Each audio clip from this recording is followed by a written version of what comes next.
Hello, everybody. It's your favorite of the hosts, Steven. I'm here by myself today because Zach is off gallivanting, allegedly going to Star Wars Celebration. I don't know if that's true. I just know he's not here, and he could be faking all of that. But knowing what I know of Zach, he's probably not. We're also experimenting with the stream because it wouldn't be Covenant if we weren't always changing things, trying to get things better. So if it's delayed or not delayed, hopefully it's not delayed. If like everything is locked in right now and it's perfect, that would make me so happy if you could tell me that. And then I'm going to click some buttons over here and get back to my normal mode. We think we have some answers, but let me tell you, like, live streaming is like, it's very strange. It's like an arcane art. There's always things changing. Like we just found out this morning, we've got a drift going on. Like we took it into the Premiere Pro and looked at all the delay stuff. And it's like, why is it sometimes like 3 seconds behind and then sometimes 3.2 seconds behind? So we're trying to solve all of these problems to create the best show that we can for everybody. All that said, today, Ironheart and Nova, I haven't looked at these heroes at all. So you're going to get some hot takes. There's going to be some exciting moments, I'm sure. We're probably going to laugh a little, cry a little, of course. And I have been given advice from my friend Alex Becker, who is in the chat, that while he's on his mail route, I should just pretend that I'm talking to him. So that's what I'll be doing, Alex. Good to see you. How is everybody doing? I just want to take a second, interact with the chat, and see. I've got the computer set up over here, kind of where Zach would be. I guess the general zone of Zach would be over here. So it's going to feel normal for me to turn and talk. So I've got you guys here, so I can definitely see that. And I get to see what everybody's saying. Apparently, no delay was perfect, Jonathan, from Walk Dogger. Right. Which is a reputable name in the chat for sure. Stream's good on YouTube, says Maddie B. And apparently that's it. So far so good. And the coloring and the settings and stuff, everything look nice. Do we look like a beautiful professional organization? If you were watching the Dune movie and then you switched over to the stream, would it be about the same quality? That's really what we're going for. Also, notably from the chat, this is very relevant. In case you're here and in case you don't know, you just came to look at me and see if I could pull this off without a co-host, then I gotta let you know that X-Men is coming officially to Marvel Champions. You should be very excited. I certainly am. I've been waiting for this for a long time. And it looks like the next big box is going to be X-Men. It's going to be, who is it in the box? It's Colossus, who's one of my favorites. Great second tier X-Man. And Shadowcat, who, as far as I can tell, I know nothing about Shadowcat. Was Shadowcat in the early stuff? Or am I... Yeah. Was she in like the house in episode 1? Through, like walls and then beating Juggernaut somehow. Okay, well, that's apparently what she does. But it's like, how is she different than Nightcrawler? Nightcrawler poofs through. He poofs through, but she phases through. Yeah. Okay. I believe poofing is probably a stronger power. Well, I don't know. Could be an anti-poofing gun of some kind or something. So Chris, yes, asking if we're going to get that X-Men board. Honestly, if we're going to do any of them, I think that would be the one that we would do. And it seems like kind of a no-brainer. So we're looking at it for sure. Now that the official announcement's here, there's no speculation. We also know we're getting Cyclops and Phoenix, who is Jean Grey, right? Jean Grey is Phoenix, right? Yeah. I still remember these things. So we'll have 4 X-Men right off the bat to play through this big box coming up. So you've been waiting. I actually talked to a lot of people early on in Marvel Champions that were basically like, I'd probably play if there were X-Men. So now's your chance. It's time to play. Let's dive in, shall we? I don't know. I think Nova's probably going to be more my speed, so I'm going to start with Ironheart. And I know very little about Ironheart. As far as I can tell, it seems like some sort of an Iron Man situation. It's like the person in a suit. Is there more to it than that? If you guys could let me know. I would love to know what's going on with Ironheart as I work through this, and I can. Throw you off if I try something real quick. Yeah, no, feel free. Try anything. Everyone's here. You know, this one we may as well just trash this one afterwards because Zach's the real draw here. So this one's just for testing. Alexander got a black shirt on. In fact, this is a dark blue shirt. That's why we're changing things. And that's how I'm different. Because I would never just wear a black shirt on the stream. You know why? Because it's just so predictable. It's so predictable, and it's just like, do we really need more black shirts on stream? It's like, can we expand the color palette a little bit and get a little more exciting, a little more energy in the world? You know, a black shirt every day? Who could imagine? Another Zuckerberg. What'd you do? Did you adjust something? Yeah. Oh, that does look better. It defaulted back to partial. Oh, it did? Yeah. Dude, and it changes it. It's like obvious that it's different. Yeah, it looks a lot better now that I can see you have a blue shirt on. That's crazy. Look, now you can see it's blue. It's manipulation of the optical nerve. Wow. That was a big change. Whoo! Okay, let me see. What do you guys got for me? What's up, Hobbies and Habits? Good afternoon. Good to see you guys. So for Ironheart and Nova as well, yes. Genius level intellect grabbed an Iron Man suit and made it better. Pat M asking, does Zach know about the limited edition Ahsoka ship for X-Wing being sold at Star Wars Celebration? If there's anything limited edition in Star Wars in the world, Zach probably knows about it, especially being at Celebration. I have no doubt about that. She got a really good start scholarship. Okay. Igor says it has gotten a lot bluer. Great. All right, so let's start out with, what do you think? Should I do the overhead here? Or are we just going to pop the cards? Like, that's a classic unboxing. Mm-hmm. It's an old-fashioned unboxing. They'll be right on top of your head, unless you want to switch over to Zach's seat, which will throw everything off. Oh, man. But you know what? Be cool. Then the car would be on one side, you would be on the other side. It comes in on the right side? Yeah, it comes in right. Oh, on the left side. Yeah. You know what's interesting, though? I think, honestly, and you guys can be the judge of this, I have thought, if you look at this, so look at this side of my face, right? So take that in for a second. I think it's actually the weaker side. All right, so hold on. Let me give you the other side. Ooh, wow, whole new world over here. I feel like I'm running a multi-million-dollar company from this side. How about this? A nicer? I think it looks better. I'll take votes on that. Let's see. Where am I? This is my company now. Profit distribution 100% to marketing director only. What do you think about that? How's that there? I like that. Look at that. All right, yeah. Ooh. Yeah, look at this. I'm a powerful person. I've got my solid colored shirt on. Okay, here we go. Okay.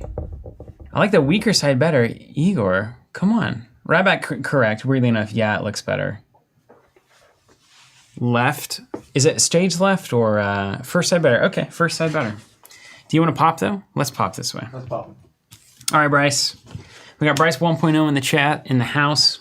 Going to be popping some cards here.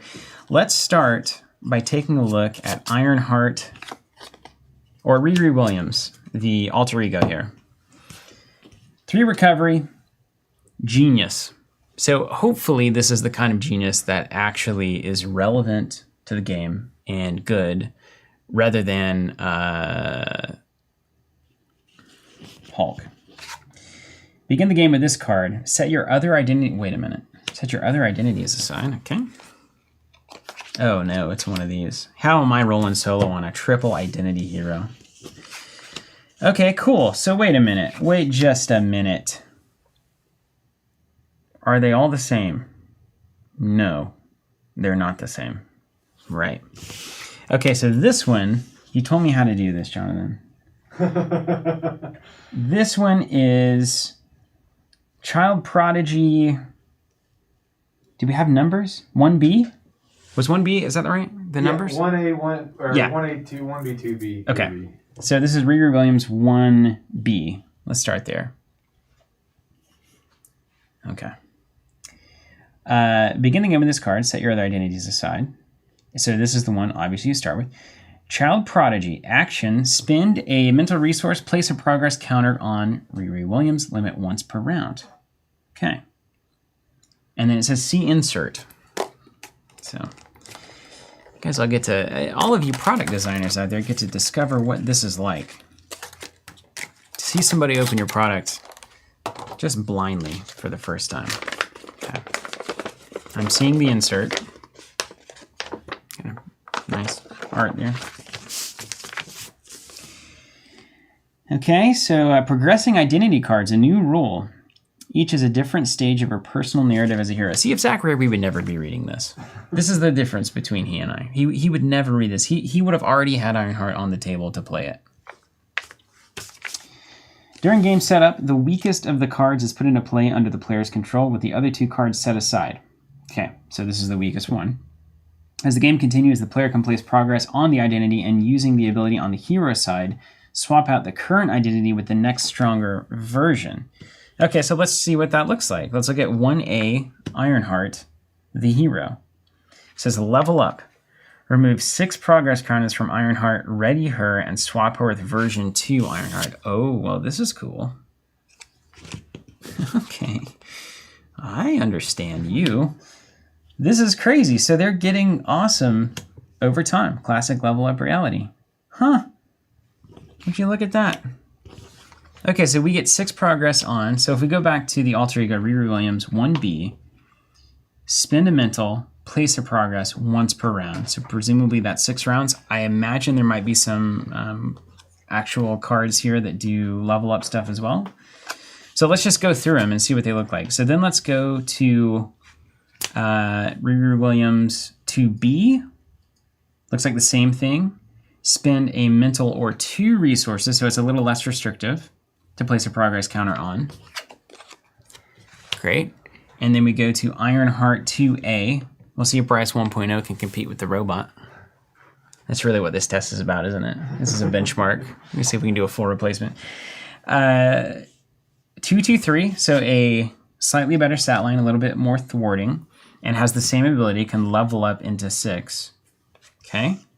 And then we go into Riri Williams 3B, spend a resource of any type so it becomes easier to level up, place a progress on, and then that's perfect. Okay, then 3A, maximum efficiency, remove a progress counter from Ironheart, deal 2 damage to an enemy. Okay. And then you're a 3-2-3, which is a pretty solid stat line if I do say so myself. So your thwart is what goes up over the course of the game. Well, okay. Cool. How have things been going for anyone played Ironheart yet? That's crazy. Oh, the hand size. God, of course. What are we at? So we go, oh man. 4, 5, 6. You better get there quick. Oh my goodness. Okay. 6 hand size in hero mode is baller. That is incredibly good. What's up, Brad? I see you in the chat there. Ooh, hand size is really important. Really important. Okay, let's see what they got in the pack itself. Okay, so her signature ally, Braun. Now wait a minute. Wait a minute.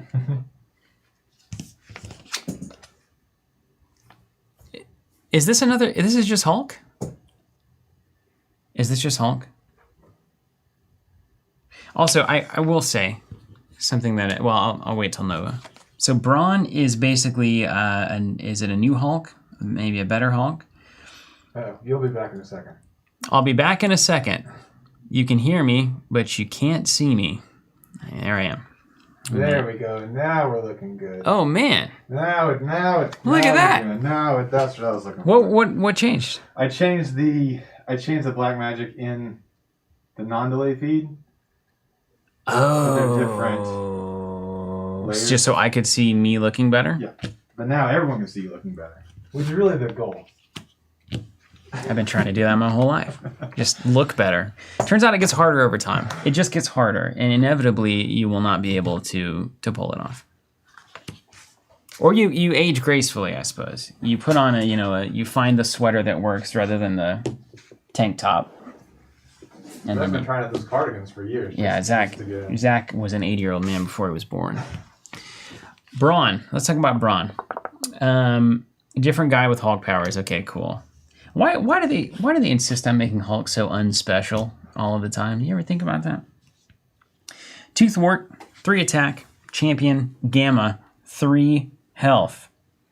While Braun is exhausted, he gains resource. Generate a mental resource once per phase.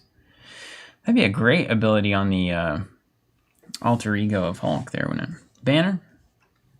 Bruce Banner, is that right? It was a long time ago. I was really into comics, and then I wasn't for a long time. Let's look at Fly over here. 2-cost event, Thwart. Hero action. Remove 3 threat from a scheme and place 1 progress counter on Ironheart. 2 if the Thwart removes the last threat from that scheme. Okay. So 2 for 3 removal with your progress on the side. You need it to hit the 2 progress for sure. Okay, easy. So we're going to be doing, our power level is going to be seemingly fairly median, but it's going to be playing into the level up thing so that by the time we're leveled up, we're so good in our baseline that our cards are not as strong as some other heroes. Maybe. I guess we'll see. Apparently Igor Sancho is a genius guy who really liked Bruce and helped him get rid of Gamma for a while and became Hulk. Very cool. Like that. Thank you for letting me know. I never know any of this stuff. I don't even really try to fake it anymore. It's just kind of the character now. Let's look at Photon Beam. It's a 2-cost event. It's an attack. Deal 4 to an enemy. So a 2 for 4. This is classic numbers. So we've got a 2 for 3 and a 2 for 4.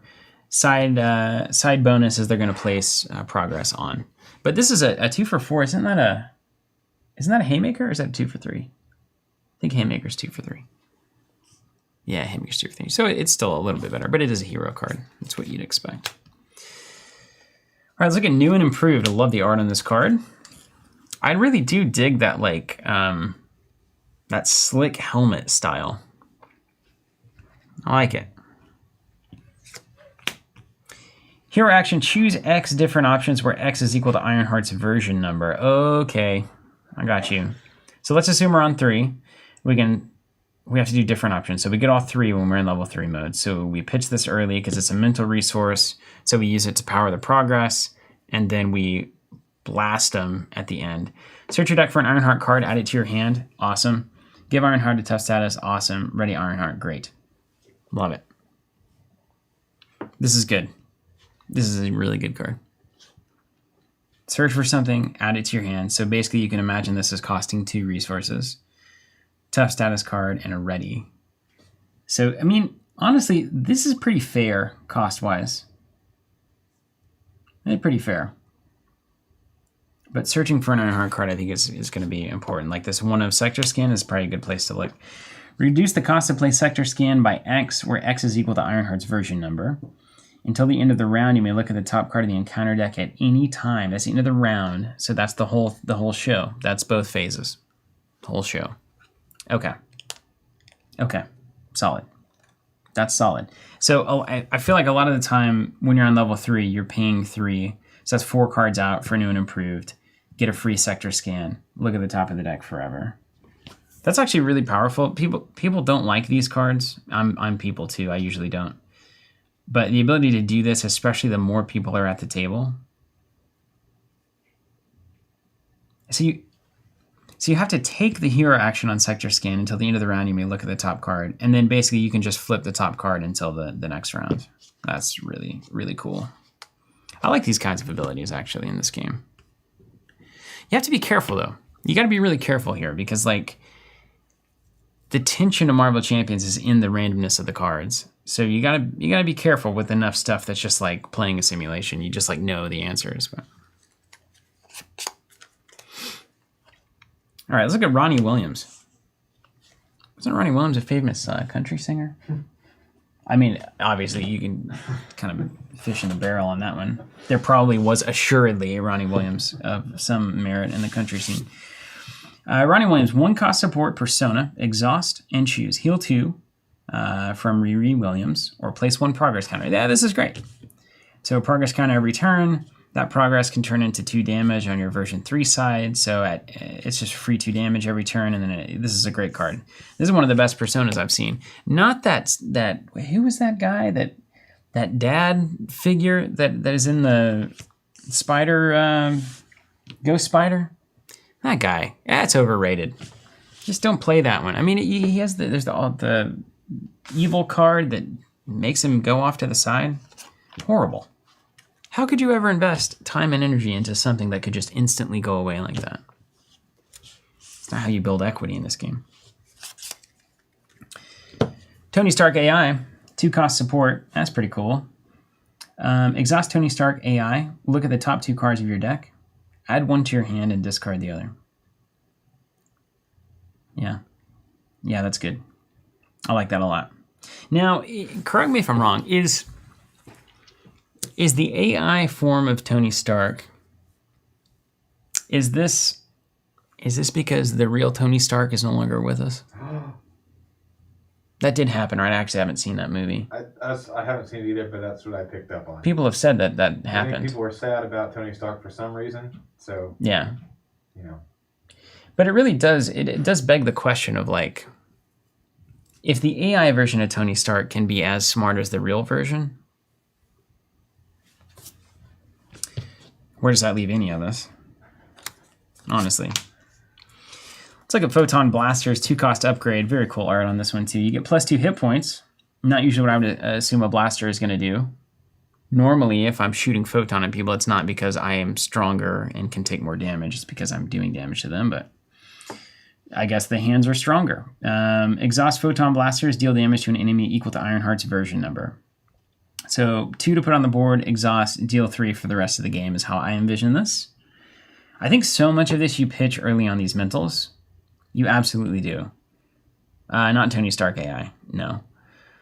But like new and improved and Photon Blasters is probably your dumping as you go. And then Stroke of Genius is... Did I just skip over this card? Stroke of Genius? I think I did. Stroke of Genius is fantastic. I mean, it has one purpose. Wow, Stroke of Genius is incredible. This is the engine. Huh. This is good. That actually helps to power up this whole thing. All right, and then lastly, propulsion jets. You get +2 more hit points, okay? And then, oh, it's because it's a suit. So, like, the more stuff on your suit, the more hit points you have. Although, let's be honest, right? When was the last time adding jetpack to something meant that it was more capable of defense? Like, strictly. Like, for instance, if I have, like, a metal-plated back and somebody, like, shoots a gun at it, probably fine. If I have a jetpack back there, I'm just saying, nobody's taking this into consideration during the design phase. Why not? Exhaust propulsion jets, remove threat from a scheme. I knew that was coming. Equal to Ironheart's version number, right on. So this is like better Iron Man in so many ways. I mean, I guess the highs aren't quite as high, but by the time you're at level 3, it's like a natural mechanic. Oh, did we turn off the air? Oh, there it goes. Oh, there it is. I heard it. Right on time. Got to turn off the air. You know, there's no good system for that. So I sound like I'm in a vacuum cleaner for a second. Just turn it to off. What we need is one of those like smart thermostats where we can program like between the hours of 1 and 6, don't turn on. I need to be checking in with you guys. I'm like just spinning a comedy bit up here. Link, you're saying this deck was really well developed. Wild Wormhole, good to see you in the chat. Poor George Stacy taking heat. I hear what you're saying, but I think you play around the obligation early, and once it's gone, it evens out your hands and gives you good answers. I don't know. I don't know about that. Yeah, so Daniel says you can deal some ridiculous damage in version 3. So let's look at the highs here, actually. So I'm on version 3. Also, I love 3 Thwart. Version 3 gets that new ability. You already covered that? Yeah. The remove progress deal 2. Yeah. So even, like, let's say I build to a nice end game. I've got version 3. And in fact, here, I'm gonna have to, I'm sliding to the other side. Does that screw anybody up? I'm gonna slide to the other side and do the top down. Okay, yeah, that's fine. Now I'll be Steven. You're the whole show. Yeah. Bah humbug. Ill thought out ideas. Okay. Let's just build this because like I need to see it on the board if I'm a person. Okay, so we got jets out. We've got blasters out. We've got the AI, of course. Ronnie's in the game because, you know, of course. Okay, I think these are our stable assets here. Yeah. So just in this version with your basic kit out, not even including your events. Let's put Braun out too while we're here. Just put Braun in there. So every turn, Ronnie. Oh, I can only place progress on the alter ego. Okay, these are all. This is an alter ego action. So this is fun early, and then you want to start slamming. So like Ronnie Williams, not as cool. So we remove 3 threat. We deal 3 damage. We effectively filter and draw a card. So we're +1 card, +2, +3 damage, +3 threat. And we got 3 thwart, 2 attack. We've also got progress counters for damage. And we can, of course, generate this resource to power the progress counters on the other side of this card. Wow. I mean, I think this is awesome, actually. I think this is like Iron Man without all the weird like long setup downside kind of thing. Huh. I like this. And then we play new and improved, and we search for any Ironheart card we want. So that means we can go get damage or threat removal, of course. We give a tough status card so we don't have to block, and we ready. So even just new and improved, I mean, we're looking at 6 threat removed just off of the ready on Ironheart. This is good. You can also do fun things like start an alter ego, recover, flip up, new and improved, ready. Like that's probably a lot of the play there. This is good. It's as complex as it could have been. It feels very much not complex. It feels very intuitive, what we're trying to do here. So this looks really well designed. Big fan of this. And then sector scan just kind of out of nowhere. What's that, Mattis? Okay, so ramp on. Let's see what else we got in this pack, though. I'm actually very keen to play Ironheart now. That's fun. It's very, very fun. Okay. Who else we got? So she's coming with leadership, which, that says everything you need to know about this hero. Gonna be good. All right, let's look at what we've got. Oh, I love when we get all these new leadership allies. Oh my gosh, and these are the cool ones. Oh, these are the cool allies. Look at these. Oof. They're weird. I like them weird. Cloud9, Abby Boylan. 1 thwart, 1 attack, 3 cost, 3 health. Better be good ability. Exhaust, choose a player until the end of the phase. Each aerial character that player controls gets +1 thwart. And it doesn't cost her any money or any health. Cool. That's cool. That's so cool.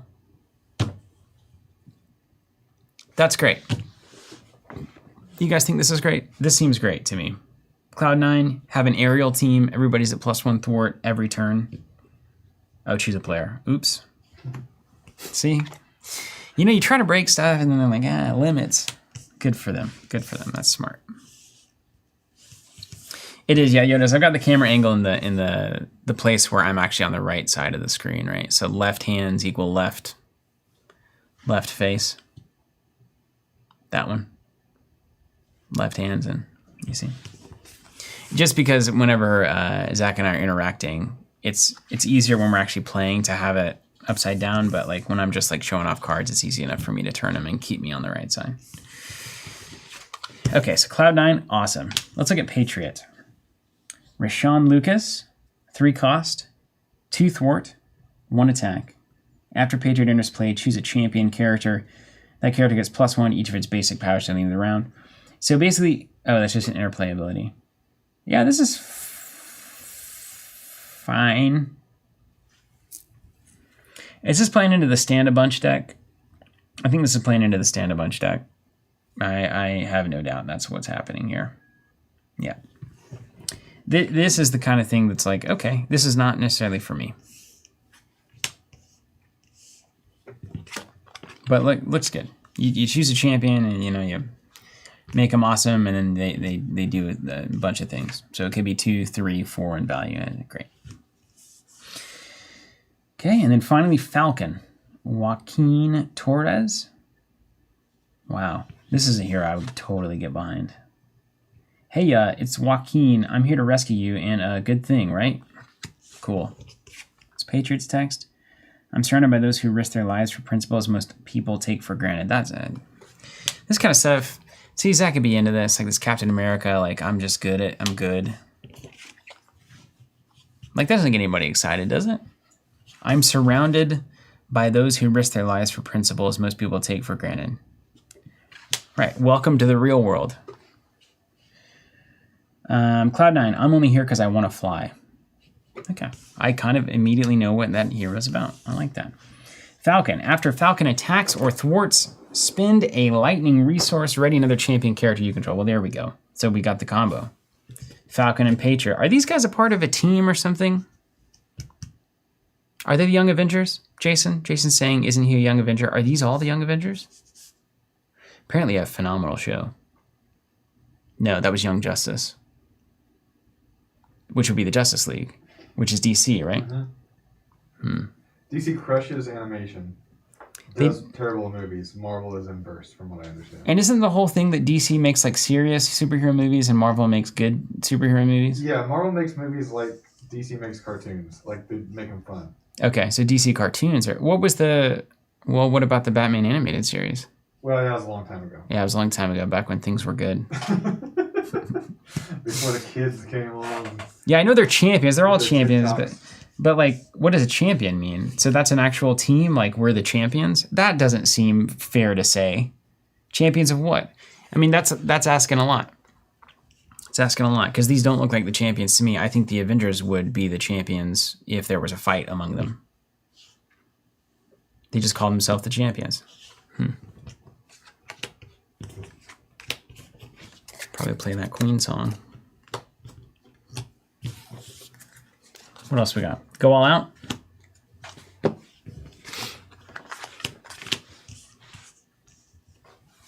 Requirement.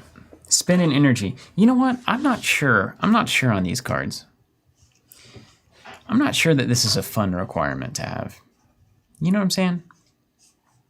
It is fun in that it challenges deck building. I get that. I like that. I kind of like that. You start to have these little pockets that you can go into based on your energy types and kind of where your cards are. But there's so many times in a game where it's like, oh man, this is the card for the moment, and then I can't play it. And like, I don't know. 2-cost event, go all out, hero action, attack, exhaust your hero. Deal damage to an enemy equal to the total of your hero's thwart, attack, and defense. Okay, I get it. Now this is a mechanic. Wow, it's like that Spirit Bomb. That's some good art right there. I'll bet that was a wicked moment in the comics or wherever this came from. Do you guys know where this moment came from? Exhaust, deal damage equal to your total thwart, attack, and defense. There's got to be a million ways to break this wide open. Now, wait a minute. Does Hulk have big numbers in this? Can Hulk make this happen? Oh, so the champions quit the Avengers because they disagree with what they were doing. Well, were they avenging? Because then brand promise met, right? Bob Benton said this moment did come from a comic book, so thank you, Bob, for that. I can imagine it was awesome and like turning the page and seeing that. So this is obviously great. The number of ways that you can abuse this, I'm sure, is myriad. Jason saying, Patriot, Kate Bishop, Wiccan, hulking, speed, stature, iron lad is a thing? Iron lad? Yoda's hut with the correct. What is that? Pheromones or the opposite? Get each aspect played on a turn. She becomes a 5/5/5. Okay. I love it. Nobody 137. I assume that's nobody. Quicksilver with morale boost, Moxie, Civic Duty, Adrenaline Rush, all the ready events.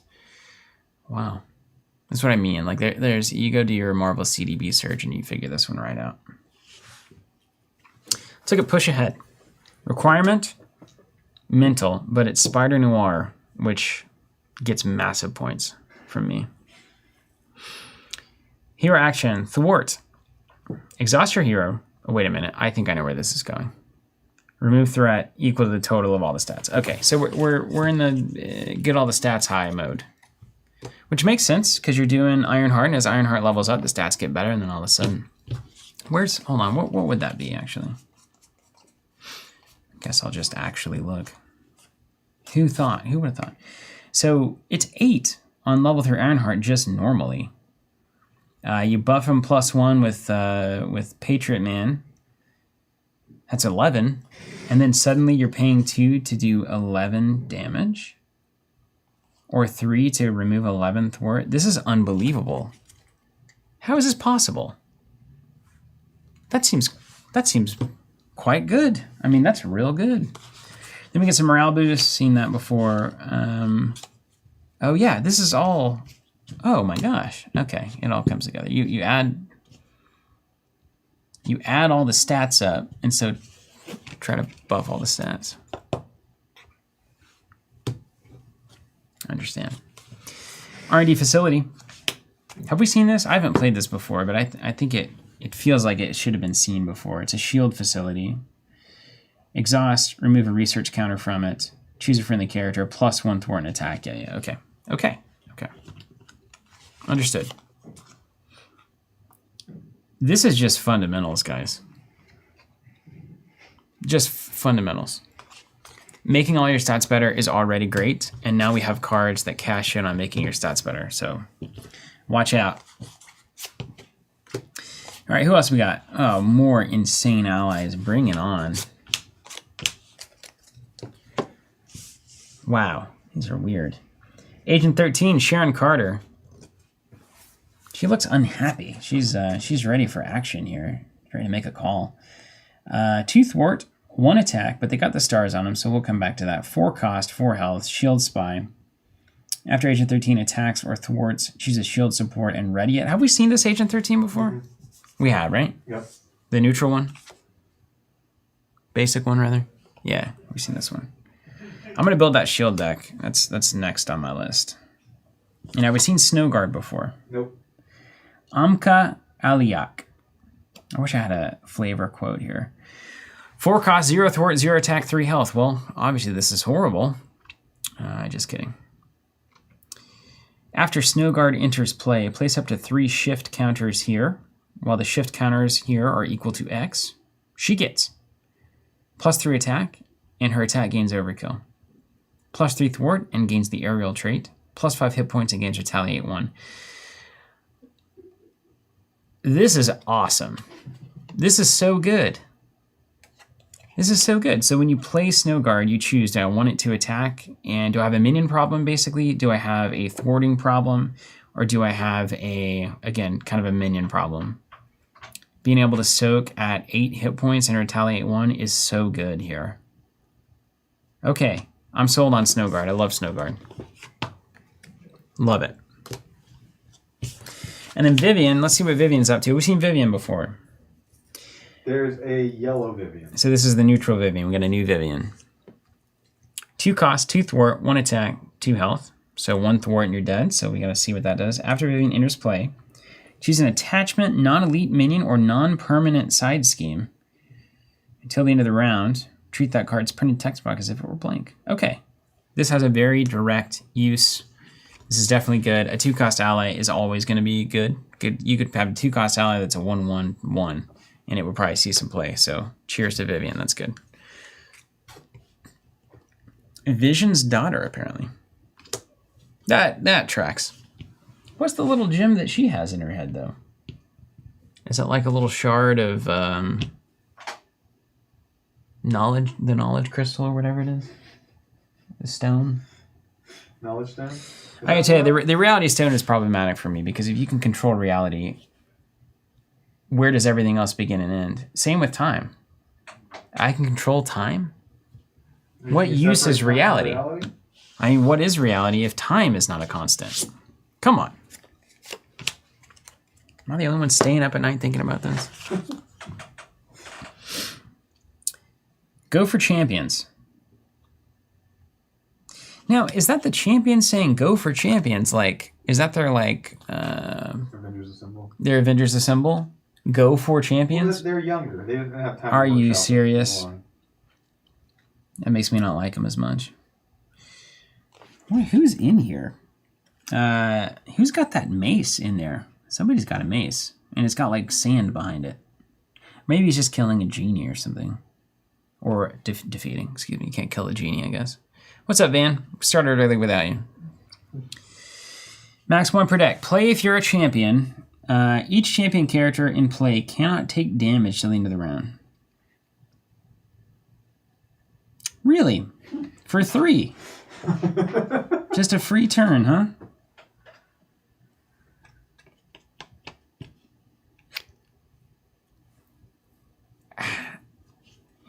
How do you suppose that this is costed correctly? Okay, so no damage, which effectively means, well, that seems quite good. This is interesting. I don't know. Is this just like the best card ever printed, or am I overreacting? Now, obviously, you got to play champions, and their motto is bad, so like that's not especially enjoyable. But the catchphrase apparently is actually "Champions Charge," which is better. Okay, so this is, I don't know. Well, I'll experiment with this for a game or two and see if it's too good or if it's not. Yeah, that's right, Phyllis Master. Don't worry, it's max 1 per deck. That makes it okay. It's limited to champions, so it's not so broken, but it's pretty strong. But like, what if everybody just plays champions, though? Would it not then be broken? The round ends at the end of the villain phase, in fact. Scott. So it basically means if you stay in hero mode, you can take all attacks. And I think all of the villain triggers are if this does damage, X happens. So it's like, it seems pretty easy. We got a Helicarrier in the deck, of course, we've already seen it. Chris Gilbert, is 1 per deck really unusual? It's not unusual, which maybe is the joke. We did a podcast series called The Power 7, and one of the concepts is, should you ever use a variance increase as a reason for a power increase? So like, go for champions, whoa, that would be too good if we saw it too much, so we need it to be 1 per deck, so it's not seen very often. Usually you get into a lot of trouble doing that. Phyllis Master, I'm surprised too, doesn't remove from game, so there will eventually be the degenerate combo, maybe there is now, where you could just recur that every turn. I'm sure you could figure that out with some kind of a hero, but yeah, no consequential damage either, Daniel. As far as I know, I mean, I think it's just I think that's damage, right? Cannot take damage, I assume that's right, yeah. So, Listic asking, have cards ever been banned from the game? No, I don't think so. Like in Arkham, they do the chained list or the shackles. What do they call that? The taboo list. To kind of increase but it's a cooperative game, and none of us are really competing at this, right, necessarily. So if this is too good, it'll be like kind of the Doctor Strange thing for Zach and I, like, okay, if we need it, like, we'll play it, but otherwise we just won't. Thank you, Danny. Said, speaking, I've been listening to the new podcast series, and it's fire emoji times 3. John Steinbeck correctly saying, solo, it's fine. 4-player with everybody playing champions. It's unbelievable. Yeah. Wow. Huh. I agree, Joshua, and that was a good conversation we had with MJ on this, like being more forgiving of the max 1 per deck with a cinematic or a flavorful or a theme at play. Like, obviously, the One Ring in Lord of the Rings probably should be 1 per deck, like that kind of stuff. But big moments in a cooperative game that are like rare but powerful is actually not as bad. It really is not bad at all. In a competitive game, it kind of is a downside. Like in Conquest is the classic example of whenever a strong limit 1 card shows up, you do really well, and when it doesn't, a lot of times you just lose. So like, is that really fun for either player? Like high variance situations, card games already have inherent variance in the draw. So the more that the deck building adds variance or the mechanics in game add more variance, die rolling, etc., like at a certain point, you're kind of like, I actually don't feel like I have enough control to decide what, or to feel like my decisions matter. So you got to find that line. And sometimes like one per deck variance driven things can feel like you're just trying to find the one card, and if you do it in time, you win. Not that that's the case here, but that's the argument in the competitive game. Okay, let's look at Ingenuity. Play only if your identity has the Genius trait. Oh my gosh, a buff for Hulk. Max 1 per player resource. Exhaust, generate a... this is not bad. I would run 3 of these in the Hulk deck. 1 per player, of course. Couldn't be too good. Chat, you're on fire.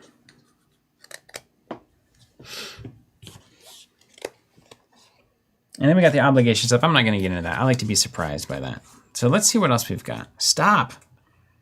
Okay. So we've got... Oh, these are all cool. Yeah, tell me about that wasp. Oh, yeah, you think so? Yeah, I can see that. I can absolutely see that. Bombshell. Lana. Baumgartner. 4-cost ally. 2 thwart, 3 attack. Play only if you are a champion. Divide damage from Bombshell's attack among each enemy as evenly as possible. A 3 scatter shot. That's pretty solid. Each enemy. Now, each enemy. So that would mean your friends' minions, the main hero, your minions. It's good at clearing tough off a lot of stuff. I could see that. But 4 cost is pretty high on this one. I think this is... I don't know that this one's going to make it.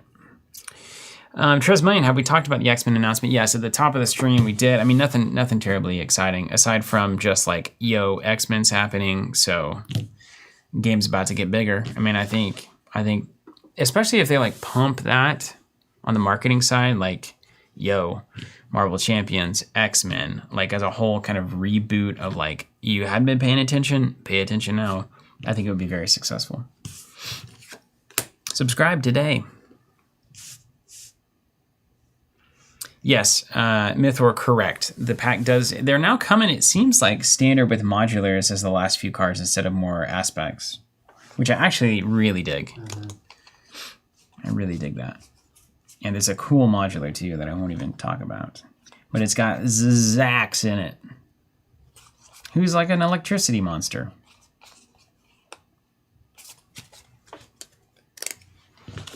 Wasp. Justice Wasp. Nadia Van Dyne. It is kind of weird. It's almost like a reboot animation. 2 thwart, 1 attack, 3 health. Play if you're a champion. Wasp ignores the guard, patrol, and crisis. Has a 2 for 3 health, double thwart, 1 attack. This is pretty solid. You get the feeling, though, don't you? You get the feeling that, because we saw the spoiler for the Shadowcat and her phased form ignoring guard, patrol, and crisis. I bet you that X-Men box is full of that stuff. Guaranteed. Brant Sanderson in the chat. Good to see you, Brant. Love your novels. Pinpoint. 2 cost. Korishi Gupta. 1 thwart, 2 attack champion. When a player card would be placed into a discard pile from play, exhaust, shuffle it. I mean, isn't this the whole thing? What, can't we just do this to go for champions? Now, wait just a minute.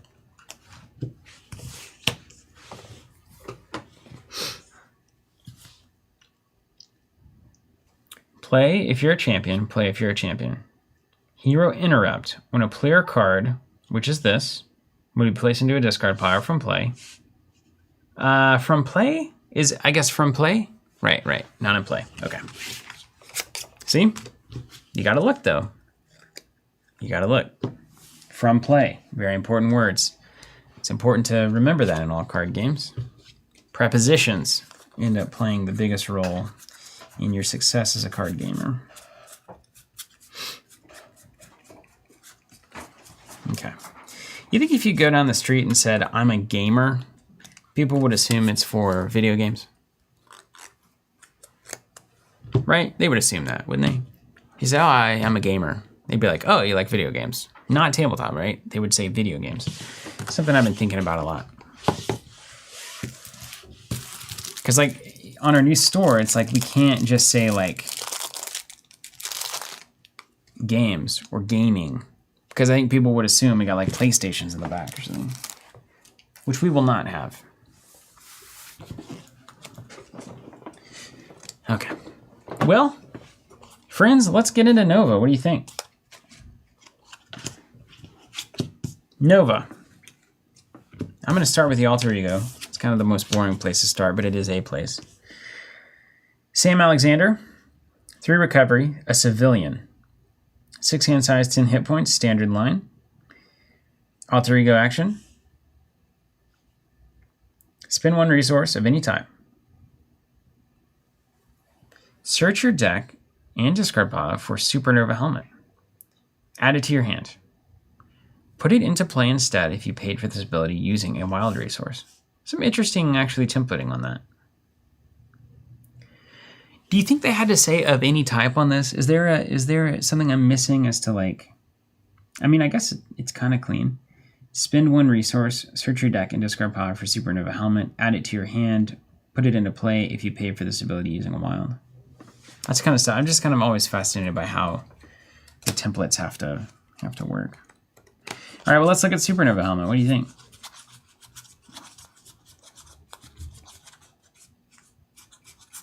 Wait, where is it?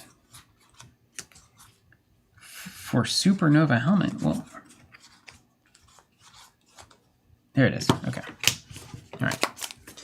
So 1 cost Supernova Helmet upgrade. Trap it. I'm just unboxing the cards today.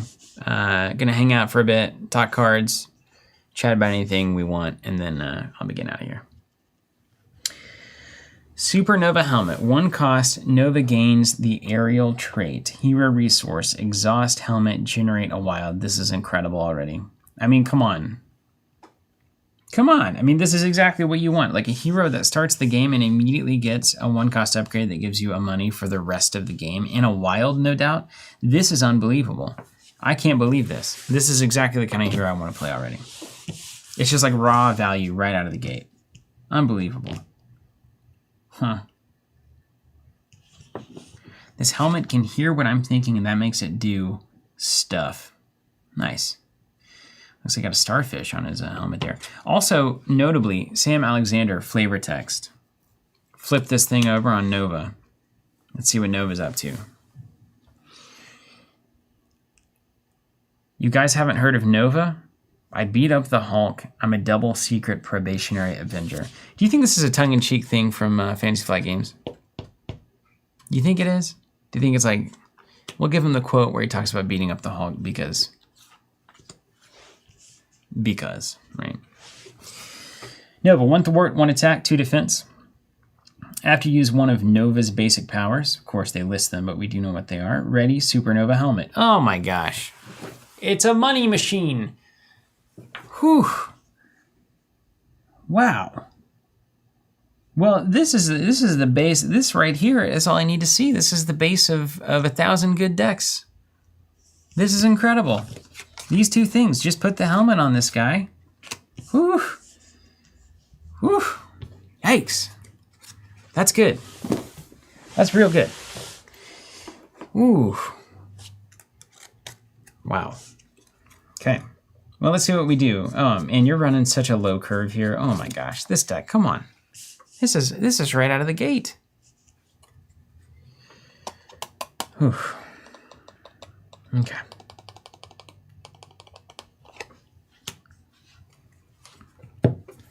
Miss Marvel. Kamala Khan, of course. 3 cost ally. Justice. 1 thwart, 1 attack. 3 hit points. Champion. Inhuman. Have we seen Inhuman on stuff before? Is this the new one? After you play an event, exhaust Miss Marvel and deal a damage to her. Return it to your hand.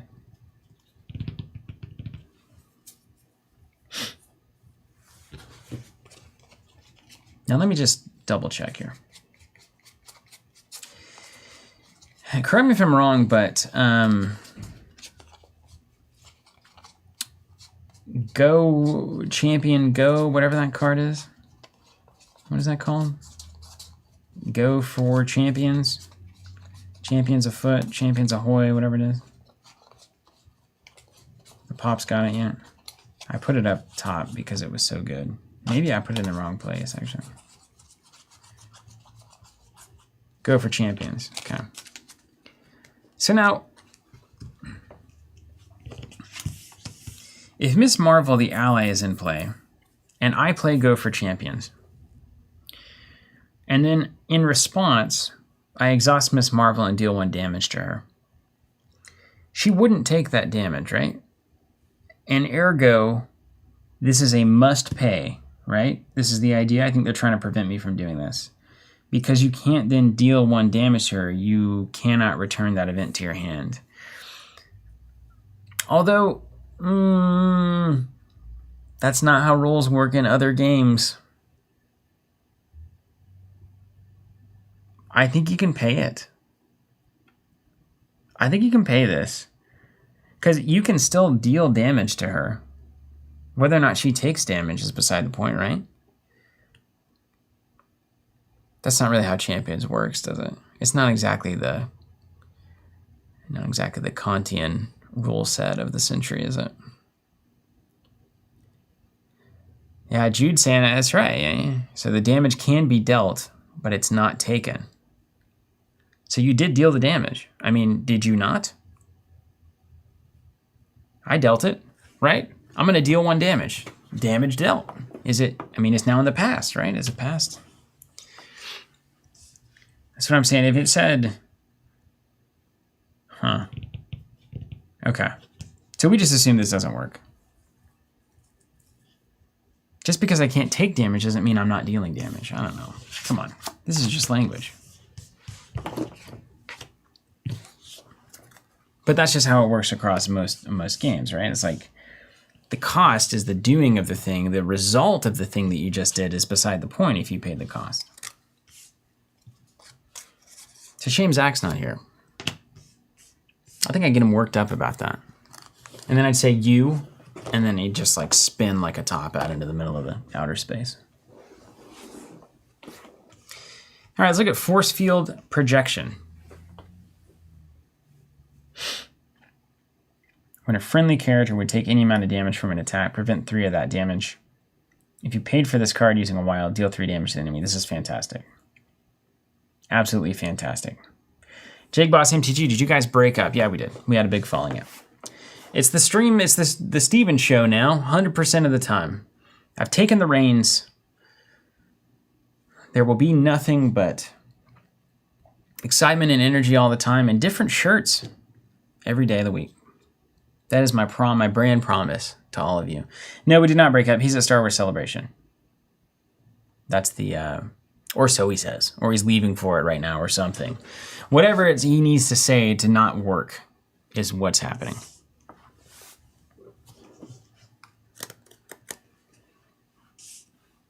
Okay. Force for projection, meantime, fantastic. 1 cost, 6 value. You love to see it. Pay for it off of the helmet. I mean, this is just unbelievable. These cards are going to be really good.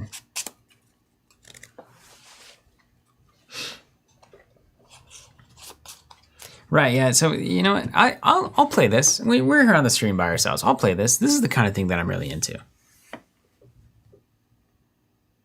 Dealing damage versus taking damage. Different, right? So, like, for instance, I'll give you an easy example here. Let's pretend that Zach's over there. I can deal him this card, but that doesn't necessarily mean that he's taken the card. Until the card is taken, the card is dealt, but not taken. There you go. Philosophy 101, we did it. Sometimes an example is the best.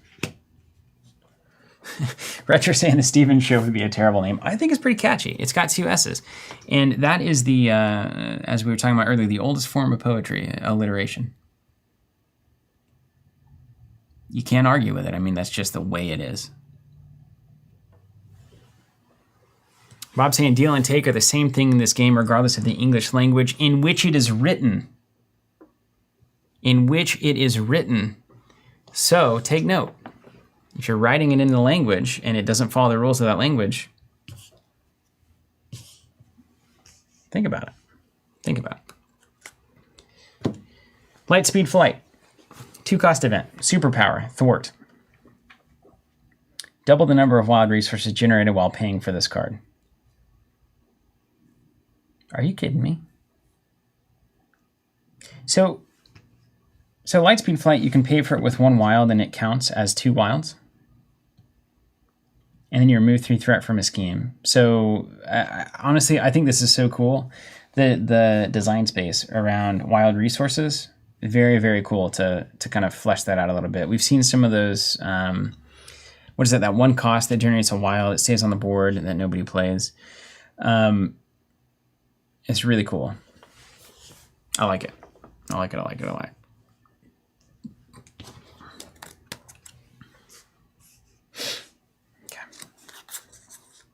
All right, pot shot.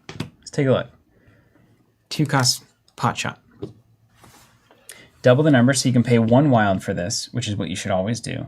Deal 4 to an enemy. So 1 for 4 or 1 for 3. That's lightly above rate. Love it. This is just going to be like, this is just straight up value town. This hero is straight value town. I love it. I love to see it. Isn't there...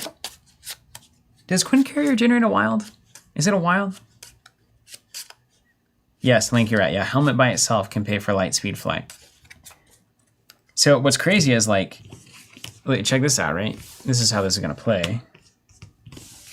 You've got Nova out. You've got the helmet. You exhaust, play Lightspeed Flight, use a basic, this stands, and then you play this, which is it's unbelievable. What you literally spent none cards to pay for these 2 cards just then. This is unreal. Whew. Yeah, Quinn Carrier only for Avengers. Thank you. Yeah, that makes sense. Okay, is there some way we could make Nova an Avenger, like with a card of some kind? It says on the card, I'm a double secret probationary Avenger. So I think that counts. It says right here, Avenger in the card text. So is this Star Wars CCG? Is that how that works? All right, so this is crazy. I think this is just going to be, this is the tempo hero of tempo heroes. You come out of the gate and you're just going to be slapping. Yeah, Honorary Avenger, right, of course. Unleash Nova Force, max 1 per round, 1 cost. Till the end of the round, each time Nova defeats an enemy or removes the last threat from a scheme, ready Nova and draw a card. Wow. Now this is just gonna be fun, right? So you tell your friends, hey, leave 1 threat on that, leave 1 threat on that, leave 1 threat on that. Leave 3 on that, you know? And then it's like, Lightspeed Flight, with Nova Force, draw a card. Nova, basic thwart for 1, draw a card, stand the helmet, pot shot, defeat that enemy, draw a card. I mean, this is unbelievable. Come on. Come on. This is great. Woo! Look at the difference in these heroes. This is some good design happening here. 2 very different heroes, very different styles of play, attracting very different ideas of what it is to play champions. Different players like these different archetypes. I guarantee you, if you're out there, you're thinking to yourself one of 2 things. Well, one of 3 things. Oh man, Ironheart looks awesome. I can't wait to like level up and ramp that over time and then be this awesome thing at the end of the game. Or you're thinking, oh man, Nova's so awesome. I'm going to come right out of the gate and just start blasting. Or you're thinking, I don't want to play Marvel Champions. In which case, I'm still happy you're here. That's fine. You don't have to enjoy the game at all, really. To enjoy the friendship. Connection to the world mind. Is this world Earth? The world mind, is that an Earth mind, effectively? Or what classifies as the world here? Connection to the world mind does not count towards your hand size. Well, that's pretty interesting. This is a cool mechanic. I love the design here. Everything is great. You can hold that in your hand as long as you want until you need to use it. It's just, yes, love it. Yes, okay. Let's go.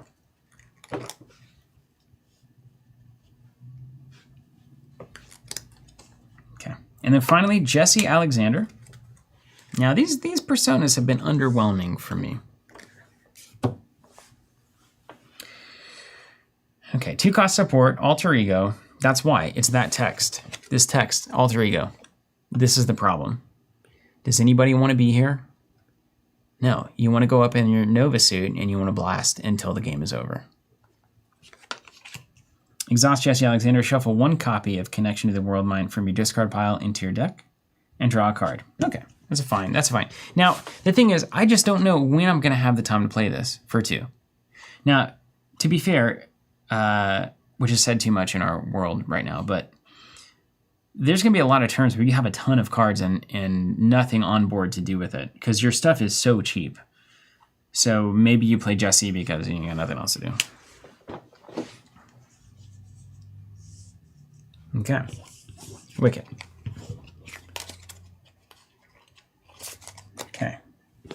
Oh, that is notable. I appreciate that, Retro Daniel.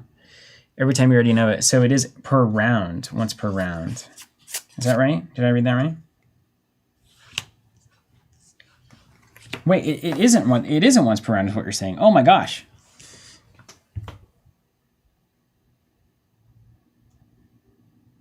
That's unbelievable. That is unbelievable.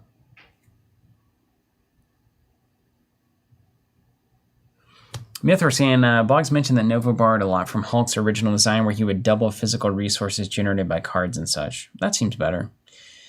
It isn't once per round. This is insane. Phyllis Master saying it's Xandarian. It's their world mind. At least it was originally. Okay. Well, that's good to know. So wait. Is Nova from Xandaria?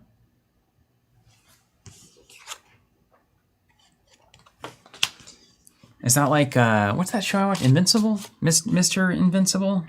Invincible, I think it is. Invincibles, or not The Incredibles, but the one that is intense. Man, it's so good. Ooh, it's weird, but it's so good. Whew. Omni-Man. All right, so Nova's out of the box just like looks like so much fun, but I think that's an aggro mindset for me. I think I like just like getting out there and starting to roll. Okay. Oh, so he's from Earth, but the tech is from Xandaria. Okay. That's pretty cool.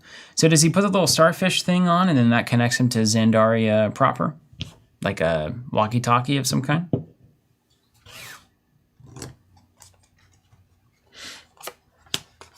Let's see if we got any new cards here.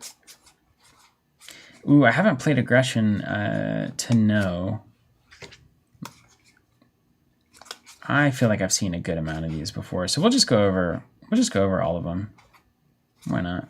I'll even go over his obligation because I'm just so curious. And we do have another. We have another. Well, we got the Nemesis, and then we have another modular. So I think that's great. Man, there's a ton of value in these packs now. Honestly. There's a ton of value in these packs now. I would say these have tremendous value now. That's crazy. You get Armadillo in this one? Let's go. Armadillo, what's up, man? You look awesome. You look awesome. I like the, I'm a simple man. Okay. Aggression cards. Let's look at them. The Locust. Fernando Rodriguez. 2-cost ally, 1 thwart, 1 attack, 2 health. Play if you're a champion. After entering play, add 1 aggression event from your discard pile to your hand. This is a great value ally. Just a great value ally. You can cost this at 1. So again, 1 cost for a 1/1/2. Fantastic. This is a fantastic card. You play it. I mean, Nova's curve has got to be the tiniest curve imaginable. Huh. Okay, so only the Chase Them Down's a reprint. Wow, that's great. Jason Leang asking, is Champions getting Savage Avengers? Well, we sure don't know. We don't know. You guys would be surprised, actually. We don't know anything. A lot of times we find out about when things are releasing, etc., from people talking about it in the Discord from some linked article or a leaked piece of information or the Asmodee website randomly updating. So no idea the Savage Avengers are coming, but wouldn't that be cool? But we got the X-Men on the way, so that's really the important piece right now. Because I was raised in the 90s. Pitchback. Ariel. I like it. Yes, give us more subtype-driven cards. Play only for identity has the Ariel trait, as you might expect. After your hero attacks, deal 4 damage to an enemy. So this is cool. This is a variation on the formula. We already have the when this hero attacks, add X attack as a response. So this is after the attack resolves, deal 4 to an enemy. That's pretty solid. That's pretty solid. That's a good, again, design space. Okay, no quarter. That's what the cashier at Chipotle said to me today. There's nobody here to laugh at that. So I'm going to need to know from the chat if that landed or not. Because I think strictly it was not funny, but that kind of is how humor works now on the internet. No quarter says requirement physical. 2-cost event. Deal 4 damage to an enemy. For each point of excess damage dealt to that enemy by this attack, discard the top card of your deck and add each aggression card discarded this way to your hand. Okay, now I can get into this. This is the kind of card that I would build around. So take that with a grain of salt, obviously. But I like this. I like this. I like this a lot. It's not good though, right? Like it's not really good. I know there's the excess damage decks rolling around, and maybe that if you slot it into that template, it's stronger.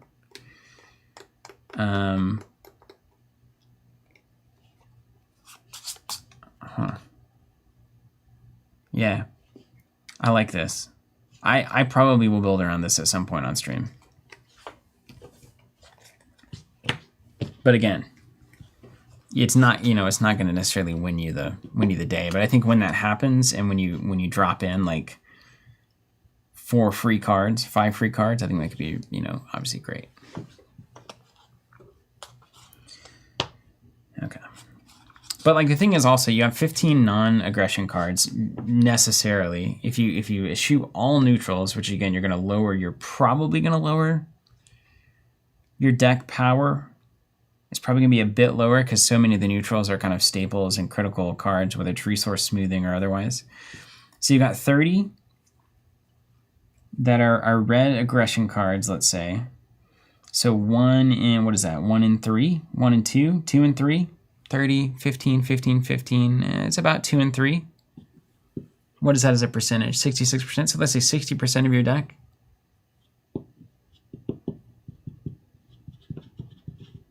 It's 40 cards, right? In this one, 40 cards. So you have 15 and then 25. Yeah, 15, 25, 60%. So like, yeah, you about a little over half the time, every card you're going to hit. So like if you reveal 5 on the top, you should snipe 3. Is that how math works? 1 by 1. Event, attack, hero action. Deal 2 damage to an enemy. If this attack defeats that enemy, deal 2 damage to an enemy. Yeah, we dig this. We like this. It's a solid, how many ways can you deal damage to things in this game? You got to find a new way, literally like every hero pack to deal damage. So this is another way to do it.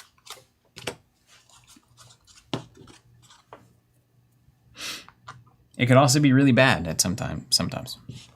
So I think that's why the playing into the resource and the energy types gets more compelling over time, where like you're going to have cards that do similar or the exact same thing, but because they have a different energy icon in the bottom left, you're actually going to run them in different decks, and that's a consideration, which is pretty cool.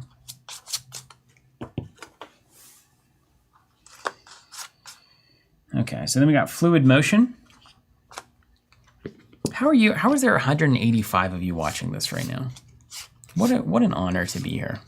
It's an absolute pleasure. I'm glad that everybody's here. Can you guys see the viewership numbers whenever you're watching the stream? That's cool. by the way. It's very cool. Live deck build, no, I can't. I don't actually have the cards. I really don't. Zach, I think, keeps us at his house and he brings him in on Mondays. He's very like squirrely like that. Fluid Motion, 1 cost upgrade. After you play an attack event, exhaust this card. Your hero gets +1 attack until the end of the phase. Max 1 per attack. Okay, let's actually look at this. 1 cost upgrade. So it goes on the table. Play an attack event, exhaust it. Your hero gets +1 until the end of the phase. 1 per attack event. So if you have 3 out, you'd have to play 3 events. Then your hero is at 3 +3 attack. I don't know. Is this good? Is this worth playing?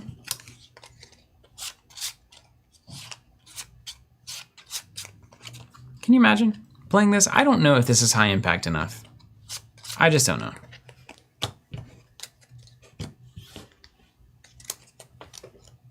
Yeah, is it Quicksilver? Is that the whole thing, Shelton? Quicksilver seems to make a lot of these cards tick. Is he? He's not a champion, is he? He's an Avenger? I like what you're saying, Chris. Chris Hodevec. Wonderful person out there. Also, Fluid Motion and Hone Technique. Everybody keeps talking about Hone. Oh, here it is. Hone Technique. All right, well, let's look at it. 3 cost upgrade. You got to spend 2 mentals on it, 1 per player.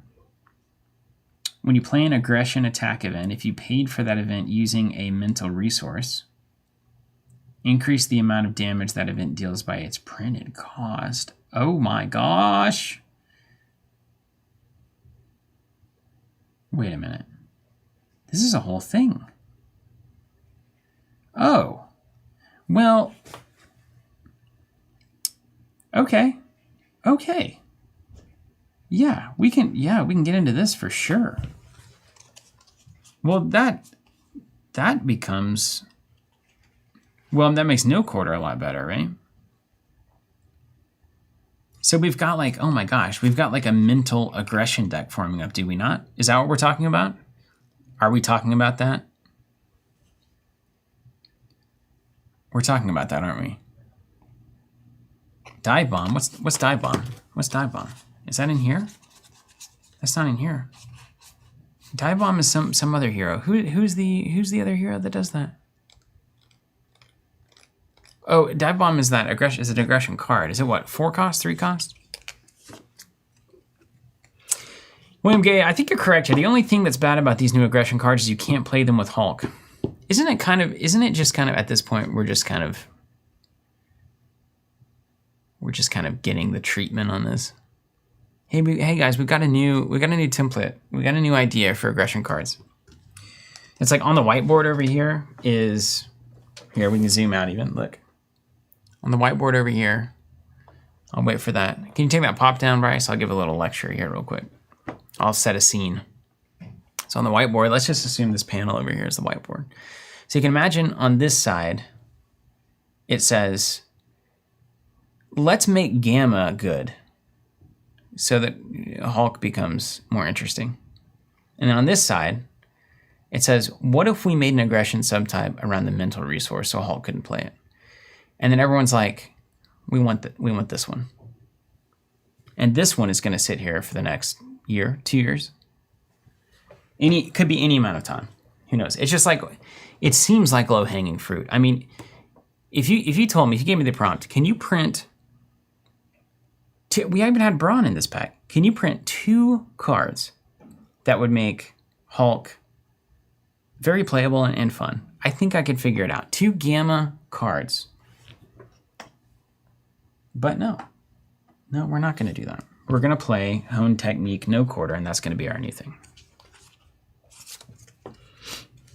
Because like even this Hone Technique card with so many of Hulk's events would be great because a lot of them cost 3, which is the whole problem. So they all of a sudden it's like 6 plus 3 damage. You know, it's like wow.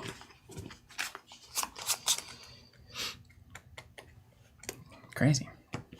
He was saying video feed's doing the stutter speed up thing. I honestly, I don't know. I don't even know how that would happen. But like I said, live streaming is a dark art, and these are the same settings we've had forever. So maybe it's us. Maybe it's us. Is everybody else, what's the stream look like for everybody else too? Is it smooth or is it like, feel like it's like kind of bugging out and catching up and stuff? I need to know. Okay. We got Moon Girl also. Play only if your identity has the champion or genius trait. Okay. 2 thwart, 2 attack. 3 cost. 3 health. After you play Moon Girl from your hand, draw a card for each mental resource you use to pay for her. That's just unbelievable. All right, other people saying smooth. Smooth, like butter. Okay. Hubu, maybe it's internet? Or maybe, I bet it depends too on your monitor, on like your monitor settings. I'll bet it's monitor settings. And people watch on the phone, probably like no issue. But if you're watching on like a big screen, maybe on like a 120 hertz monitor, I would guess. Because we're sending out like 30 frames per second, so. Okay. A little out of focus. Now, Jason, it can't be out of focus. Wait, is the table out of focus maybe? It's good to get that about at the end of the video here. Here, I need to turn this down too. This is way too bright.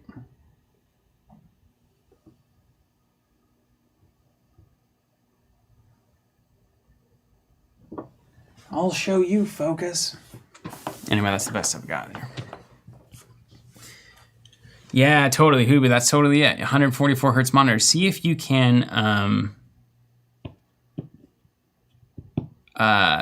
turn your monitor to like 60. A lot of times they do. And then yeah, I agree. I thought the table looked a little weird today too. Ash Ketchum.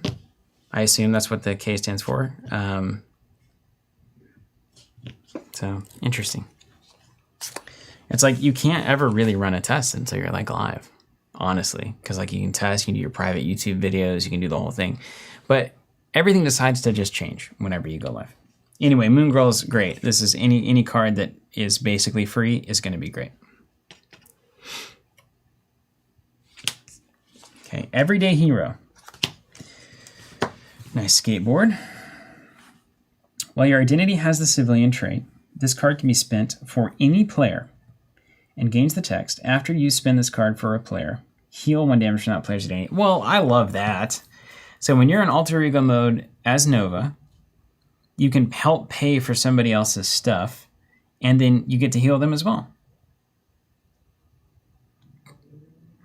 That's pretty cool. That's really cool. Great. All right, and then finally the Champion's Mobile Bunker, which looks to me like a ship of some kind. It's the Champion vehicle. Hero action, exhaust Champion's Mobile Bunker. Choose an identity with the Champion trait. The player who controls that identity may draw 2 cards, then discard 2 cards from their hand. Huh. Oh, I'm going to be honest. I mean, I'm going to be honest. Card neutral for 2 cost is very difficult. It's very difficult. I just don't know. Like really though? You know what I mean? Like really, are you going to put that in? I just don't see this getting any play at all. Now, maybe there's a hero that comes in that's like playing with like discard cards. Maybe it's like for every card you discard in a turn, you get a +1 to X, Y, or Z. Those kinds of things could matter. But like I would immediately just not play this. I get that you can like look for cards this way, and that's fine, but like who's gonna pay the 2 to do this? Nobody. Nobody, that's who. All right, so what are we left with? Let's see. I want to read that obligation. No obligation.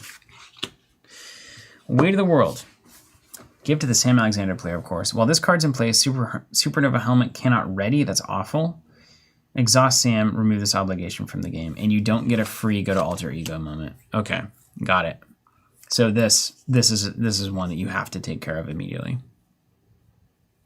And I'm going to guess the hero response is a hero response. Yeah, hero resource. Okay. Yeah, Nova. Okay. So you take a turn off. I mean, that's tough. Okay. Yeah, I mean, that's the thing. There, you could play Champions Mobile Bunker. You can play it. I'm just saying, like, it's hard in this game to justify a 3-card cost thing that comes in and is card neutral for the rest of the game. Like, imagine, Helicarrier. 3 cost plus 1 value for the rest of the game. So, like, you have the priority of filtering your post-filtered setup has to be so good that getting there, let's assume 1 to 2 turns earlier than usual, is worth the slowdown of 3 cards committed to Champions Mobile. And somebody's got to be doing that. And if you're the player who's trying to filter and speed up, the last thing you want to do is spend more time on something that isn't actively helping you survive now, right? So it's just kind of like, maybe a friend plays this if they have more money and access, and then they give it to like Quicksilver to try to find the friction resistance or whatever. But you go through cards so fast in this one. I don't think I see the value in this yet. Again, unless there's a hero or an ability that is all about number of cards in your discard pile or discard cards, get bonuses, that kind of thing. That'll really make this tick. But like, there's so many good cards in this game now. Like, we're like years in. There is so many good cards you can play. I think it becomes very difficult to justify a card like this. It could be a setup card, though. It could be the kind of card that we will pull out of the binder whenever the right hero comes out. All right, so what are we left with? Let's do a recap, shall we? What are everybody's thoughts? Give me your thoughts on Nova and Ironheart and kind of what you think. Now, apparently, and tell me if you guys have heard this as well, because again, a lot of our information is remarkably from channels that are not official. But I think the idea here is that we're going to get double hero packs every time there's a release. I'll go to the main shot here, Bryce, if you want to follow me up there and not have the pop. So I think it's going to be 2 hero packs every time they make a release. So that's worth noting. Now, I'm not sure if there's been an official announcement on that. I think it was kind of alluded to in like a hero pack announcement, in some article at some point. But I believe the idea is that it's 2 hero packs every time, which is actually better for all of you because we can combine the shipping on those with your subscription. So that's nice. So at least that's kind of the beauty of the sub system, is that anytime there's anything that's coming out at the same time, we can bundle it together and change the shipping on the fly. So way better for subscribers. If you're not one of those, you should definitely check it out. There are people in the chat, if you have questions, of course, that would answer whether or not this is worth doing. But we've had a long-standing, so consistent the numbers on Hero Pack subscribers. It's been awesome. It's the most stable thing on earth. It's like from the first Hero Pack to now, it's like the same people. So seemingly it's working well enough. So Igor's saying they did announce that in an article. So that's good. So just know that these 2 are coming out, and I like that these 2 hero packs, hopefully this is what we'll see. I do. I need to go the extra aspect cards. I'll do that. Thank you. Carrie. So hopefully what we'll see, though, is that we get 2 heroes that are like this, that are playing to 2 very distinct play styles, and that still have some crossover among the cards, which is pretty cool. So I do really dig like how overtly Ironheart is a setup hero and Nova is a tempo hero. Like, very cool that you can have those at the same time. So will we see more of that? We know that we've got Cyclops and Phoenix will be coming out together. I imagine those will be somewhat different play styles, and that's in line with the X-Men box. How cool is it that we get Colossus, by the way? Like, how cool is that? Colossus is awesome. It's just tough. I mean, that's the whole thing. Just tough. And does Colossus have other stuff going on? He's not like, is he super or anything? I'm sure he's very strong. But is he stronger than Hulk? Seemingly everybody is these days. I don't think he is, though. I think he's just really tough. And I saw that his hero card, the preview on that, you get 2 tough status tokens. You can have 2 on Colossus. Like, come on, that's great. That's lovely. That's lovely. So, X-Men, excellent. Ready for that. If you're not on the sub, hop on there. If you haven't played Marvel Champions yet, jump in with X-Men. I mean, that's going to be a great time to start. Okay, I'm going to go back. I did miss these cards, so let's, for completionist's sake, let's get it done here. Yaw and roll. Yaw. You know what yaw is? You always hear it in the context of pitch and yaw, you know? Baseball terms, I think. One cost event, play only if your identity has the aerial trait. Hero response, after your hero thwarts, remove 3 threat from a scheme. Okay, so this is the same as the attack version of that, which is pretty cool. Minmarch, good question. Does piercing remove 2x tough? Don't know. I have no idea. Kimochi90 also, this is a good question. I was wondering, since the game is almost 3 years old, has the Nemesis mechanic been explored enough? I mean, actually, they have a ton of room on the Nemesis mechanic, a ton of room. So like Shadow of the Past is fine, but like there's a ton. We've seen some encounter cards that go get your Nemesis or your side scheme. I think we'll see more of that in the future, and I think we will actively see some villains or a villain maybe that plays to that mechanic, right? Where it's like maybe it's like a behind the scenes kind of villain, and like the whole point is constantly playing out your Nemesis cards and stuff. I could see that happening. And so apparently in the current rules, piercing does remove all tough. So watch out, Colossus. Kind of ironic, because I feel like the whole point of being made of metal is that you're harder to pierce. Isn't metal's weakness like bashing damage? Because like it's harder to stab a car than it is to smash it with a baseball. Is it though? I don't know.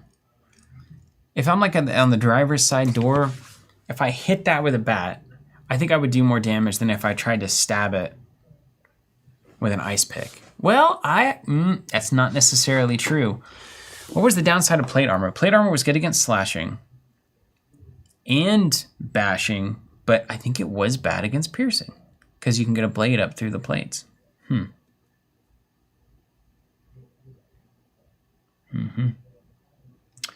That's right, Phyllis Master, correctly saying, not the baseball joke, but that pitch, roll, and yaw are the 3 angles you can rotate on when you're piloting a plane.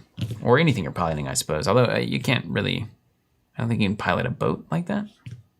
Don't know. What's up, Jay Oliver?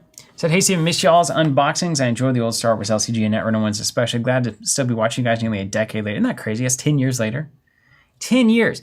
We picked up that flip camera and did a Netrunner unboxing over 10 years ago. Unbelievable. And here we are. Here I am talking to to me, an empty room. I'm literally talking to this light panel right here. It's an odd thing. But there's text coming up on the screen, so I think that's real, people. So you unroll a classically good thwarting card, of course. Height advantage. 1 cost, upgrade, aerial, tactic, play if you have the aerial trait. It's an upgrade that reduces the amount of damage you take from each enemy attack by 1. That's incredible. Oh, but when your turn begins, discard it. Nah, I'd rather not. I don't like this. No. No, I don't like this card at all. Is that the kind of hot commentary you were looking for? Don't like it. Don't like it at all. Why should I? I mean, is it? Is it worth playing? Am I missing something? This is a hard pass for me. Like not even close. Now it's too dark. I feel like now it's too dark. Nothing can ever be right. I don't know. Is that too light? Is that too dark? I don't know. Monitors and eyes, they're all different. Yeah, see, this is what I'm saying. I understand, I believe you'd use a mace or a hammer with a point against plate armor to dent it. Okay, so it still doesn't really solve the question, does it? What's up, Mashari Alfers? Thank you. Yeah, that old Dragon Ball CCG video, that's something, isn't it? Yeah, Bob, I'm with you. Okay, I'm not off the mark here. Card is a hard sell. Height advantage is tough. Yeah. Yeah, I don't, yeah. Quicksilver seems to make a lot of cards better. Yeah, see, you're all with me. See, isn't this great when we can all agree that something's unplayable? I feel like sometimes I'm out on an ocean or on an island by myself, like, you know, just saying like, why would you play, you know, cards like Spycraft, these kinds of things. But we can all agree it's a really exciting moment. Everybody can be happy together. It's about shared values. All right, well, that about does it. I'm going to hang out here for another, let's say, 5-10 minutes. You guys got any champions related or otherwise related questions? Happy to answer them in whatever way you'd like. Otherwise, again, the general summary here, I think the general summary of these two packs is that both of these heroes have the fundamental numbers and class cards to be very playable and very fun. I don't think, you know, sometimes you might look at a hero and say, that seems a little, like there was a weird moment there. I feel like the Hulk, Ant-Man, Wasp moment of hero development was really rough edges. I think there was a lot of rough edges. I think at this point, the numbers have kind of flatlined a little bit, and we're starting to see that we have a better understanding of what's valuable in the game. Like, you're not seeing heroes that deviate too much from the 6/5, 10 hit point model, like a little bit of variation there. And you're seeing a lot of really good synergy in the class card pool. So I very much dig it. I think they're both very playable. None of them strike me as like, this is under curve or over curve.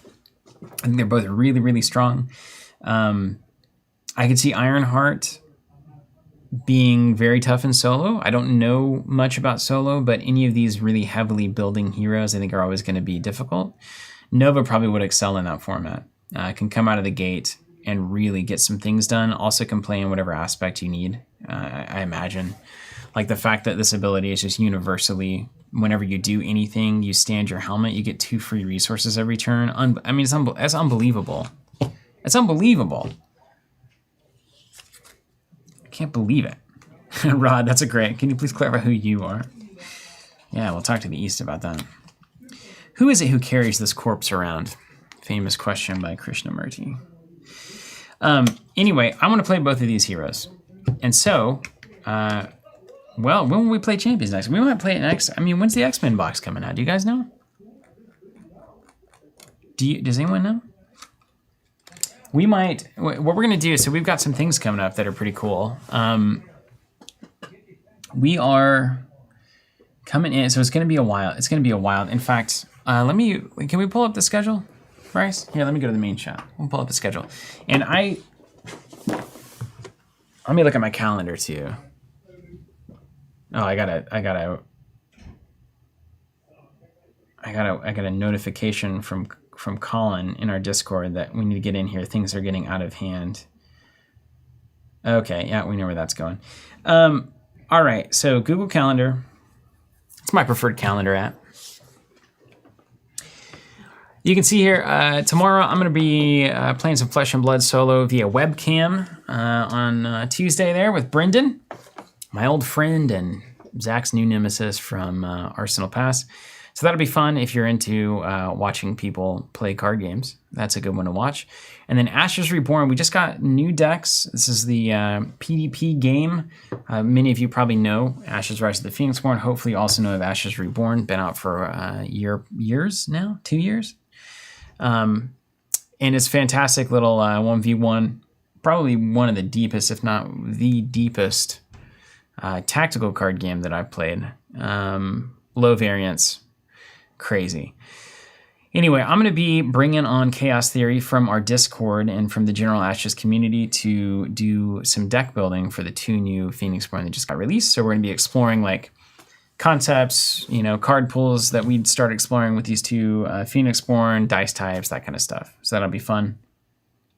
And then Thursday, I'm going to take that one off. Not going to throw back by myself. Although I could get like a... What was that? Bop It? Was there like that thing that you had around your ankle and you had to jump over it a bunch and then or is that different? That's a Skip It. That's a Skip It. Then there was the other thing where you bop it and you turn it and I think it was called a Bop It. Anyway, next week, no stream. No stream at all. Gonna be working during that week. And Zach's, who knows? Still is gone. I don't know what he's doing. I think at this point he's taking vacation because vacation is too exhausting. So I will be working on this project, which is our business, this next week. And then after that, let me look.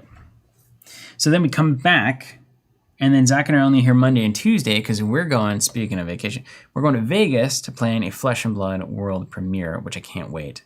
There's nothing cool. I know a lot of you aren't TCG players, which is good on you. It would apply to an LCG or even Marvel Champions. Imagine that you go somewhere, like let's say the X-Men box. We'll play to the stream here. Imagine you is the X-Wing box that you know nothing about. And you've not seen almost any cards from it. And you go to Las Vegas, you sit down with 3 other people, and there's thousands of you, and the box gets dropped into your lap, and then they say you have 30 minutes to look at all these cards, build a deck, and then you're about to start playing some Marvel Champions. How exciting would that be to have all of the new cards happen all at once in the same room, same people? That's what we're going to be doing in Vegas for Flesh and Blood, their new set Uprising, which is going to be so much fun. So we're going to Vegas to do that, which means the Monday and Tuesday before we leave, we're going to be jamming out Flesh and Blood Blitz games, trying to figure out, because it's a team event. Zach and I are officially on a team with our old friend Matt Coles from the Star Wars Living Card Game. And so when the team event's on the line, it's a different vibe. Yeah, it's like a whole thing. You definitely don't want to be the guy who's not good. So there's a lot of pressure. So I'm going to be playing as much as I can. And then after that, I think Zach's probably on vacation again. He's not. So then we come back in on that next Tuesday, Wednesday, Thursday, and we'll see what happens then. But then that next Monday is the first Monday we have that we're not kind of engaged with Flesh and Blood because of that Blitz event, and Zach's not, out of town or country. That's June 20th, and we are going to kick off our first board game stream. So we've got some plans. We're going to do some board game streaming interspersed with Marvel Champions and Arkham Horror, and those games are mainly going to center around their big box releases. So like when X-Men comes out, we'll jam the X-Men campaign for probably 5 to 6 weeks. And then Arkham comes out, we'll jam that for 5 or 6 weeks. And then when those things aren't being jammed, we're looking at board games, like solo 2-player board games. We think there's a good niche in the space. And really what we're trying to do is, so we got the renders for it's like the 3rd iteration of our retail store. You know what? It's not a retail store. It's not. We need to stop thinking about tabletop gaming spaces as retail spaces, because they're not. They shouldn't be.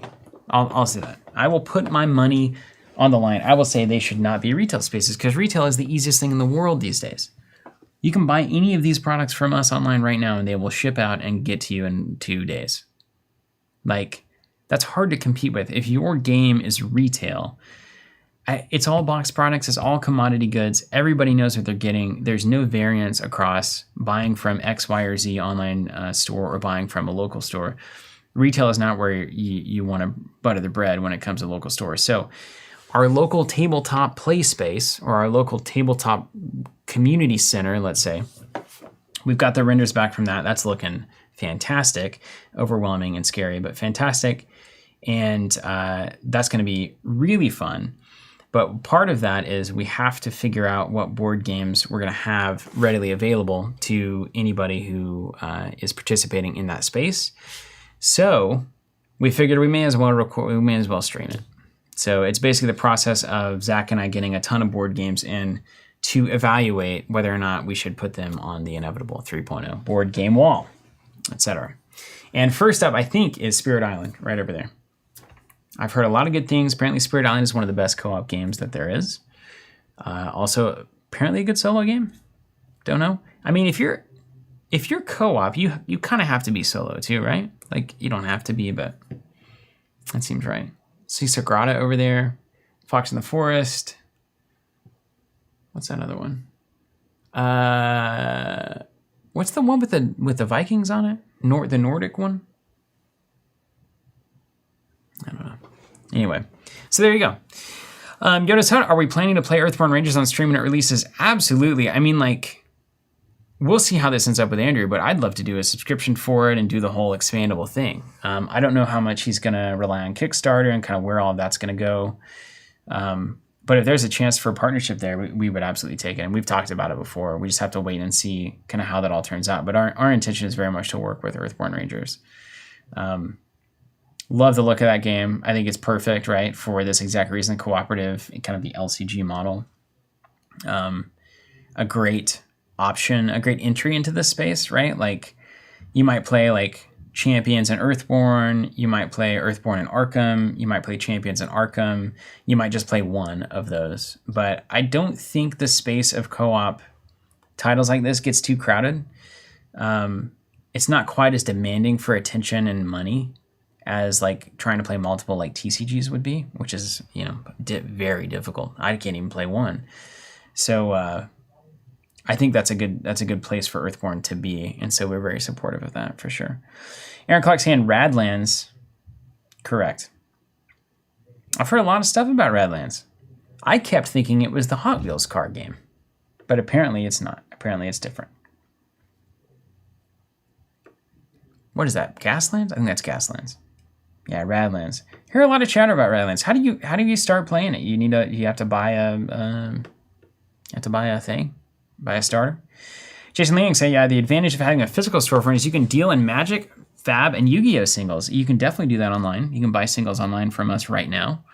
You can buy 1,000 different singles for 1,000 different games on tcgplayer.com, probably at lower prices than your local store. So like, it's always the awkward tension. It's like, I want to support the local store, and so like, I feel awkward buying from somewhere else because I have to buy these goods from this place to keep the lights on, to keep the doors open. And it's like, well, doesn't that signal though that you're charging for the wrong thing? That's what it does to me. Like, it just doesn't make any sense. But there's an element of like in person, like, ooh, I want that now, that you can take advantage of for sure. Draft tournaments as well. Yeah, that plays into the play space. That's not to me a retail exchange. That's a event exchange. Radlands is a card game. Just buy the box. Cool. Yeah, Unmatched is great. Star Wars Rebellion 1v1. We love Rebellion. I actually would like to play that Outer Rim. Has that expansion on yet? That Outer Rim expansion? I don't think it is. It's been announced, but I don't think it is. Hold on. What's that? I'm gonna look at this Viking game. Hold on a second.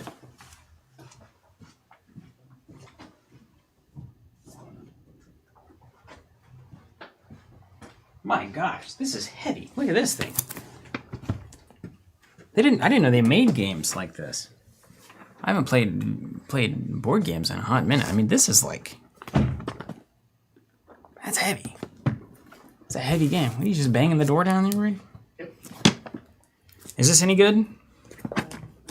Delve into the world of Vikings and dabble in trading, hunting, raiding, pillaging, plundering, and raiding some more. Yeah. So, I think Vikings, here they are. That's where I come from ultimately, which not exactly noble. Just, conquest constantly. Dan says we'll need a stream just to unbox that game. Well, we will. I mean, we got nothing but time, right? Nothing but time.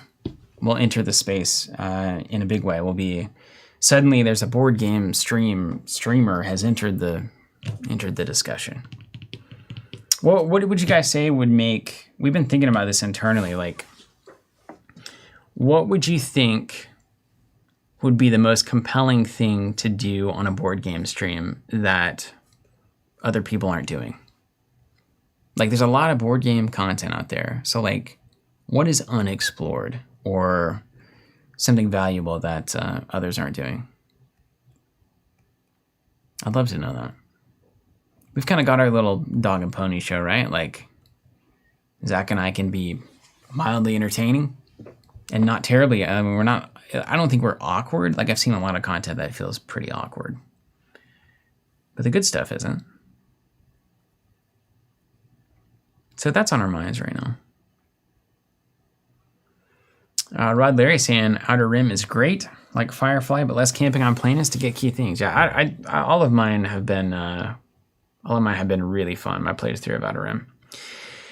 Aaron Clark, any progress on the TC playmat pre-order? Yeah, so I've got a project right now to push that through.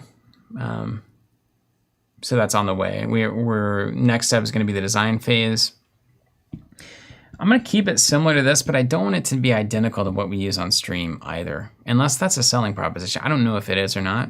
If like the idea that it's this exact mat is notable, or is the idea that this is a mat that has a good aesthetic to it for general use and that is not cluttered. I think hopefully that's what I'm thinking is like the value prop. Yeah, as Jason said, there's a lot of board game streams already. That's right. That's what I'm saying.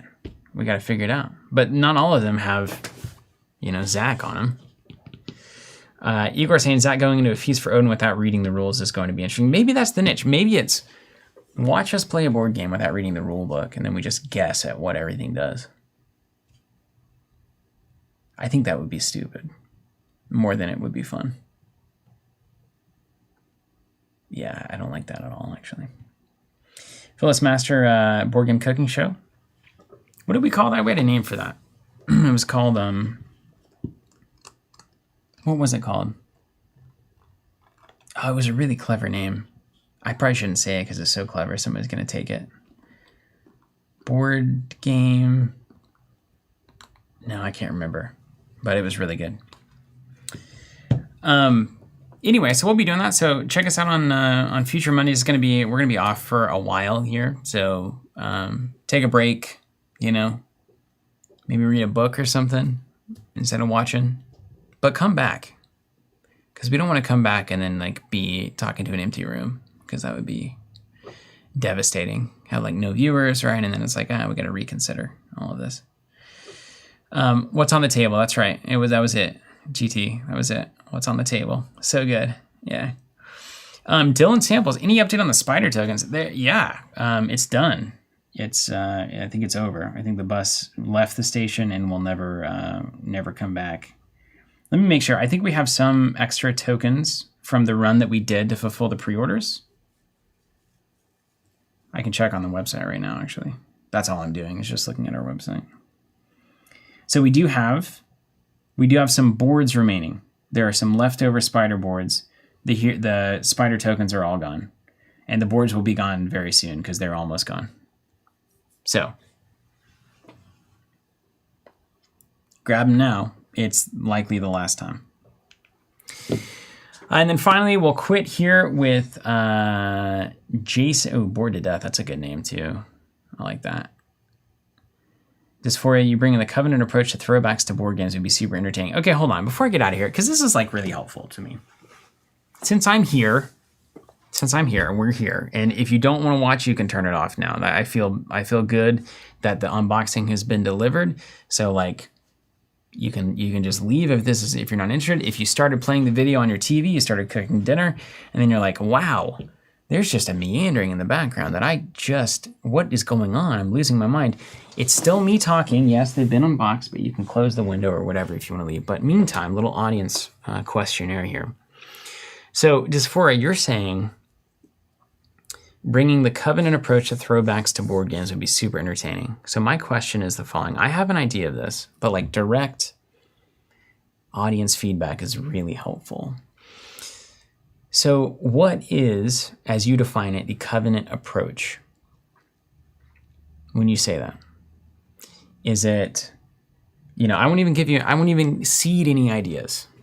What do you mean when you say the Covenant approach? This is open to everybody. Yeah, John the Bar, just catching at the end of this. Weird seeing just you, Steven. Hope y'all are well. We are well. Zach's over at Star Wars Celebration. I just unboxed some packs and now what is it? 3:24. Wow, this has been a long one. It's not that long. It's amazing how this flies by.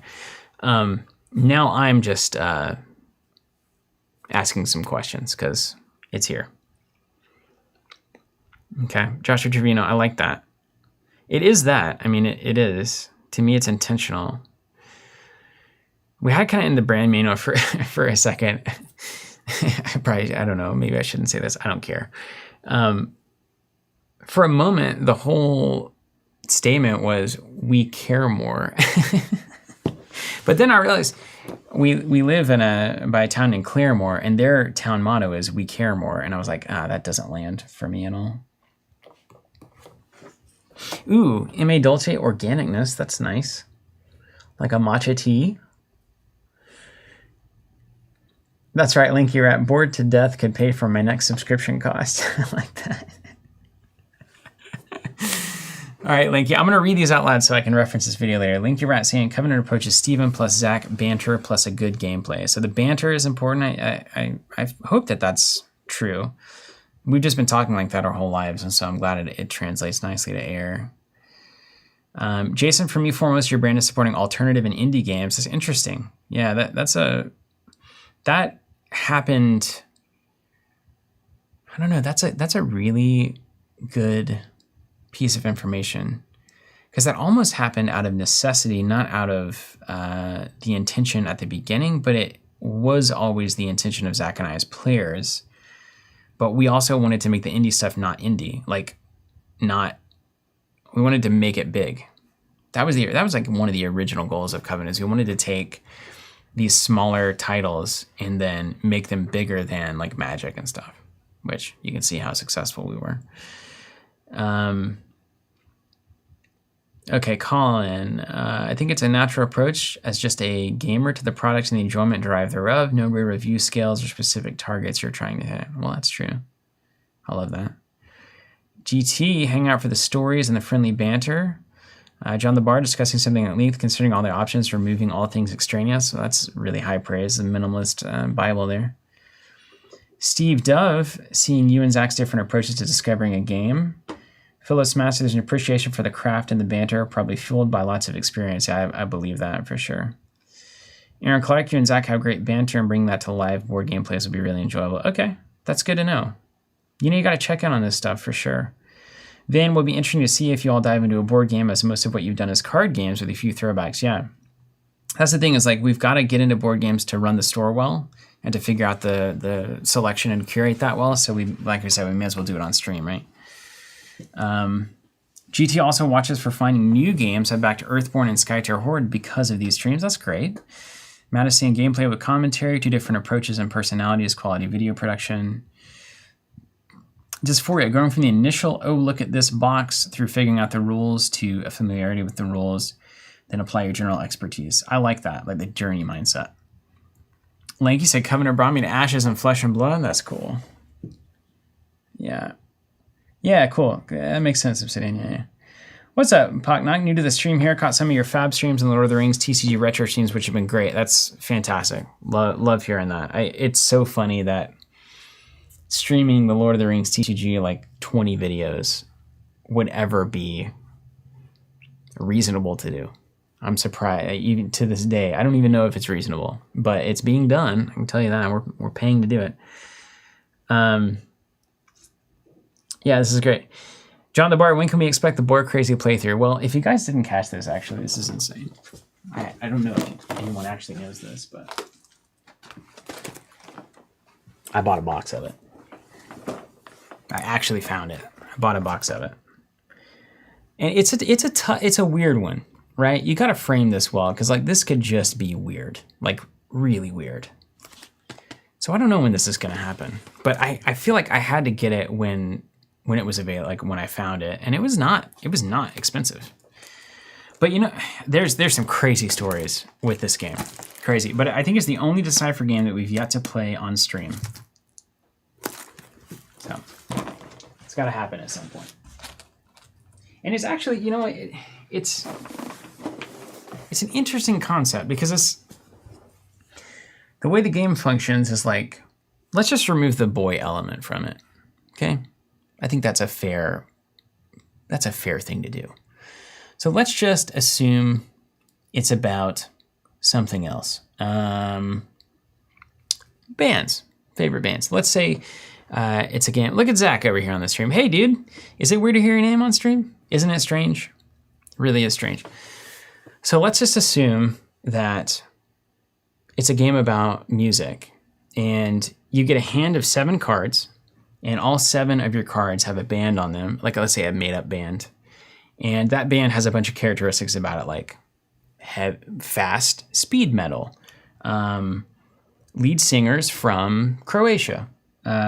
These band members love skateboarding, let's say, and like you have a hand of 7 of those, and then you secretly choose what your favorite band is out of that list and why. You're like, I love this European death metal band because, you know, they run a zoo in their spare time. Let's say that's your answer. So you write that, you hide it, then you reveal your hand of 7 cards to the table.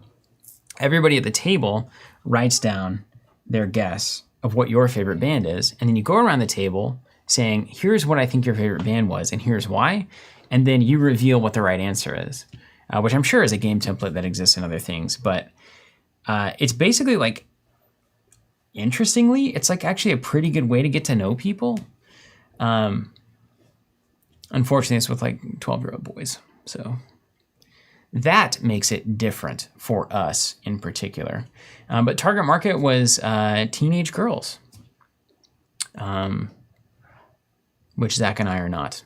And, you know, of course, there's questions about, you know, is this really the ideal content, objectification of X, Y, and Z, this idea that only thing interesting to young women is boys and things. It's like, you know, there's a lot there, but we'll get into that later. Zach, I'm happy to hear it. Landed in LA. Very nice. Congratulations. You made it.